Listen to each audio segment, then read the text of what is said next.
ప్రభుత్వానికి మేము విజ్ఞప్తి చేస్తూ ఉన్నాం.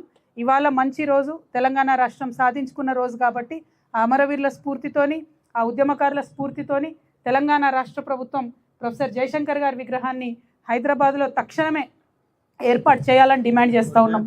ఆగస్టు 6వ తారీఖు నాడు వారి జయంతి ఉంటుంది కాబట్టి ఆగస్టు 6వ తారీఖు లోపల విగ్రహ ఏర్పాటు కావాలి. అంటే ఇమీడియట్గా మరి మాకు దీనికి పర్మిషన్ ఇవ్వండి, లేదంటే ప్రభుత్వం నుంచి అన్న పెట్టడానికి చొరవ తీసుకోమని చెప్పి నేను ప్రభుత్వాన్ని డిమాండ్ చేస్తూ ఉన్నాను. మరి మున్సిపల్ శాఖ మంత్రి గారు, ముఖ్యమంత్రి గారు ఉన్నారు కాబట్టి నిన్ననే మా ప్రతినిధులు వెళ్ళి మున్సిపల్ శాఖకు ఈ లేఖ ఇచ్చి రావడం కూడా జరిగింది. దీన్ని ముఖ్యమంత్రి గారి పేషీలో ఉన్నటువంటి వారు గౌరవ ముఖ్యమంత్రి గారికి చూపించి త్వరగా నిర్ణయం చేసుకునే విధంగా ప్రయత్నం చేయాలని కూడా అధికారులను నేను కోరుతా ఉన్నాను. మరి అదేవిధంగా మీ అందరికీ తెలుసు, అనేక మంది there are many youngsters who are not a part of Telangana movement. Telangana movement ran like a Indian independence movement. We've all very spiritedly taken part of the movement.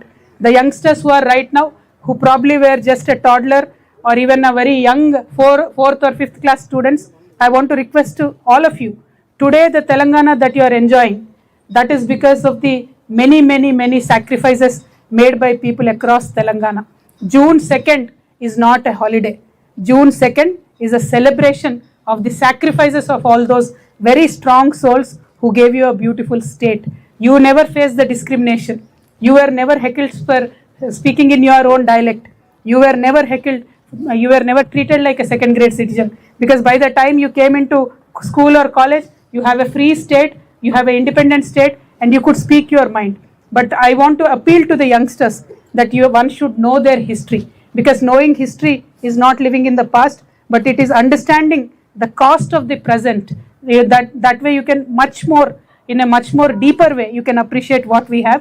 I am requesting all the Telangana youngsters to very actively participate in June 2nd, celebrate our state formation. It is as important as August 15th. అదే విధంగా మరి వాళ్ళ గౌరవ ముఖ్యమంత్రి గారు ఇచ్చినటువంటి స్పీచ్లో మేమందరం ఎదురు చూడడం జరిగింది.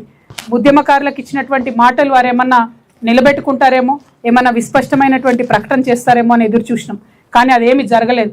తెలంగాణ ఉద్యమకారులకు ఇవ్వాల్సినటువంటి ప్లేస్ కానీ, మరి కేకే కమిటీ వేస్తే ఆ కమిటీ విధి విధానాల గురించి కూడా ముఖ్యమంత్రి గారు మాట్లాడకపోవడం నిజంగా దుర్మార్గం, శోచనీయం.